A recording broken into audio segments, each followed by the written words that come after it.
Good morning, my dear brothers and sisters. Morning po.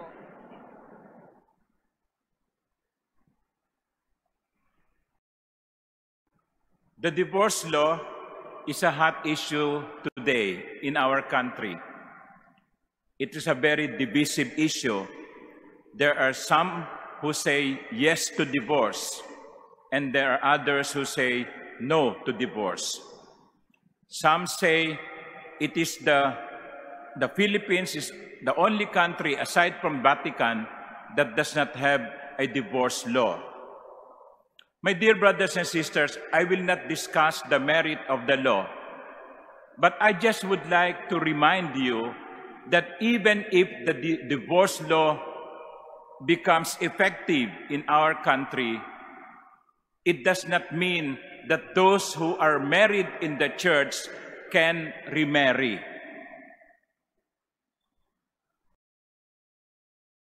Hindi may diborsyo, yung mga ikinasal sa simbahan, pwede nang mag-asawang muli. Hanggat buhay ang asawa ninyo, kahit maghiwalay kayo, hindi kayo pwedeng magpakasal sa iba kung valid ang kasal ninyo sa simbahan. Sana po maliwanag yon. Hindi porke may divorce sa Pilipinas, kung matuloy man ito, hindi ito nagbibigay laya sa mga kinasal sa simbahan na mag-asawa at magpakasal sa iba. Pero I will not dwell on that, as I said earlier, but rather I would look at marriage and the Eucharist, which we celebrate today, and find their commonality. Ano ba ang pagkakatulad ng kasal at ng banal na Eucharistia? Ang unang pagkapareho ng kasal at ng banal na Eucharistia ay pareho itong pinaghahandaan. Pareho itong pinaghahandaan. Dito po sa katedral, sa mga interview na ginagawa ko sa mga magpapakasal, minsan, nagiging madalas, yung mga nagpapakasal nasa 30 years old and above. Bihirang-bihira po yung na-interview kong mga 28, 27, 25. And then pag tinanong ko sila, bakit umabot kayo ng ganitong edad? 30, 31, 32, 35. Bakit ngayon lang kayo mag-aasawa? Ngingiti yung couple at sasabihin nilang, Father, one of the reasons is we would like to be financially stable. May maayos na trabaho, may naipon, minsan may naipatayo ng bahay. At sabi nila, we would like to be sure that we are making the right decision. Very good. Because you don't enter into a lifetime commitment unprepared. Hindi yung nagkita kayo ng isang araw, niligawan mo siya sa loob ng isang linggo, naging magkasintahan kayo ng 3 buwan, magpapakasal na kayo. Anong paghahanda yun? Father, ang feeling ko siya ne. Feelings can change. Baka hindi mo pa kilala yung papakasalan mo. Baka may mga red flag. Huwag kang padalos-dalos sa pagdidesisyon ng pag-aasawa. Pinaghahandaan yan. Katulad din yan ng banal na Eucharistia. Sa Ebanghelyo, ilang beses ginamit yung salitang prepare, preparation. Tinanong si Jesus ng kanyang mga alagad, where do you want us to go and prepare for you to eat the Passover? And Jesus said, go into the city, look for a man carrying a jar of water. Siguro sasabihin nyo, what? Anong sign yun? Man carrying a jar of water?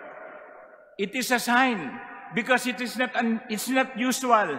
It is not usual for a man to carry a jar of water. It's the women carrying the jar of water. So pag may nakita kang isang tao, lalaki, na may pasang-pasang banga ng tubig, yun na yun.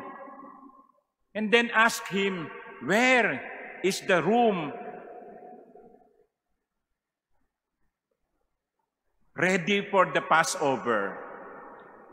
Even in the Eucharist, there is need for preparation.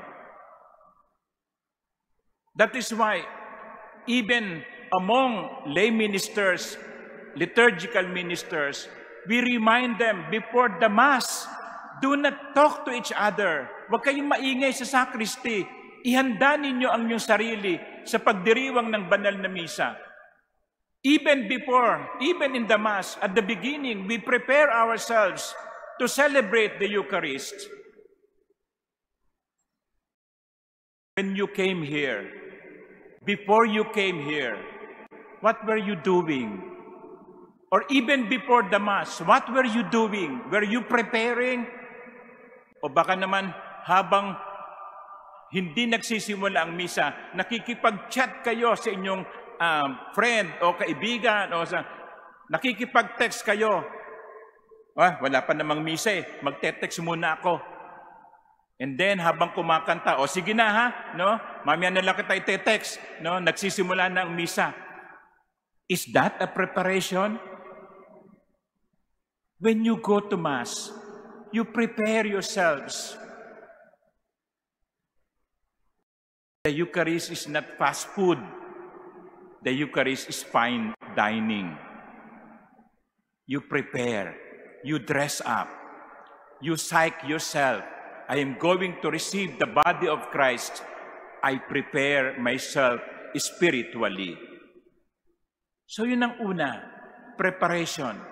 Kaya yung mga mag-aasawa dito, yung mga balak mag-asawa, tanungin ninyo ang sarili ninyo, handa ka na ba?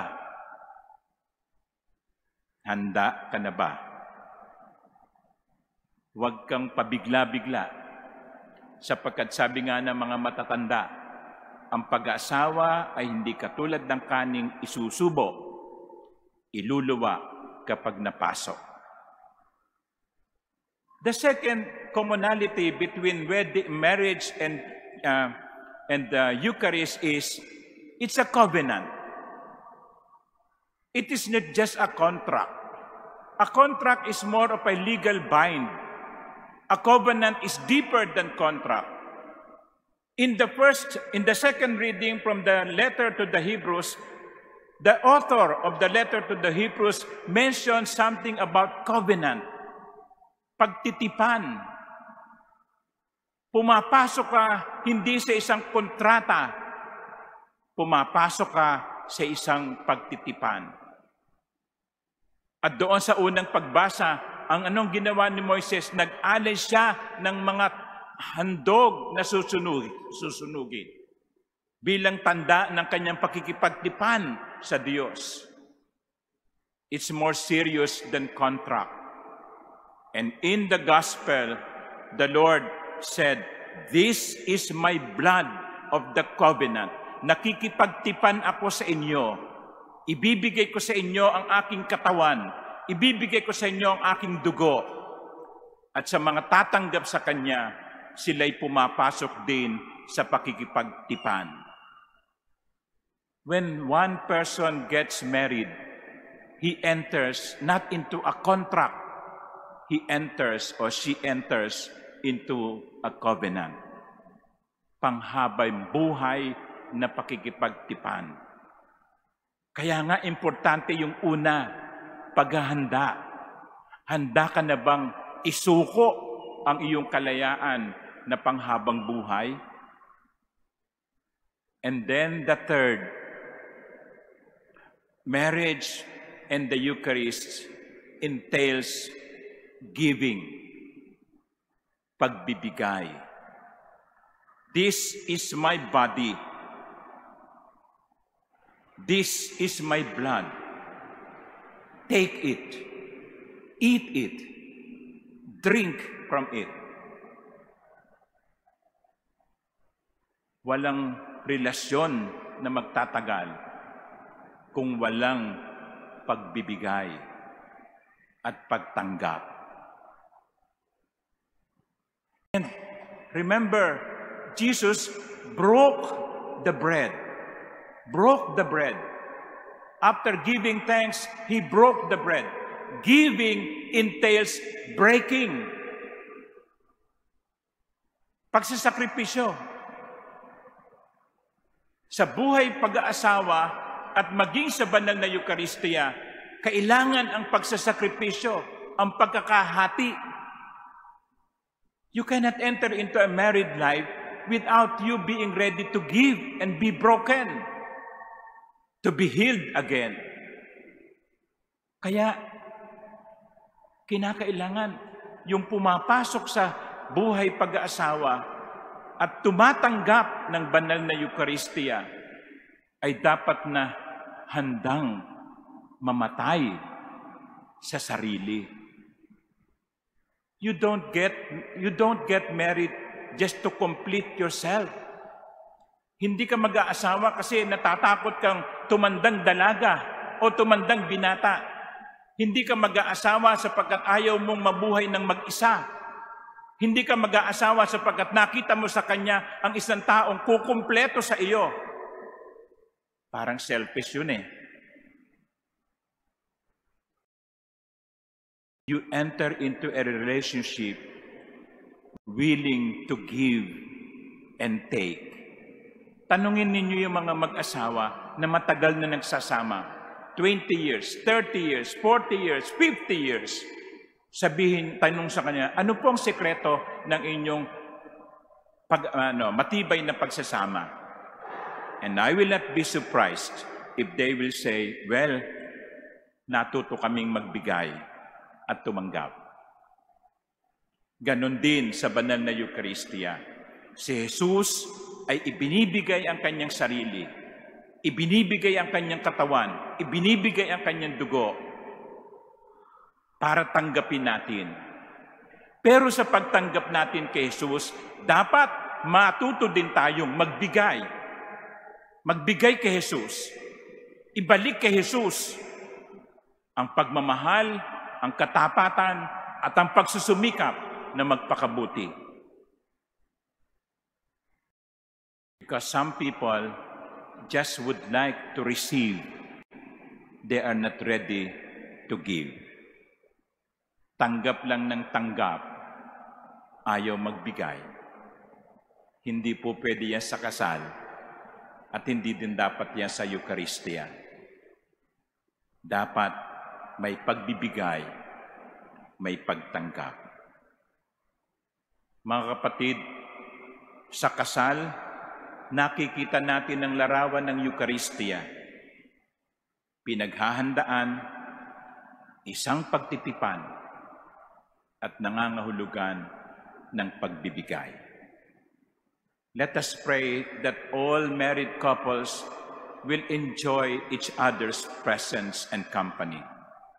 And let us pray that as we receive the Eucharist today, especially today, we may be the living image of preparation, paghahanda, pagtitipan, pagbibigay. Amen.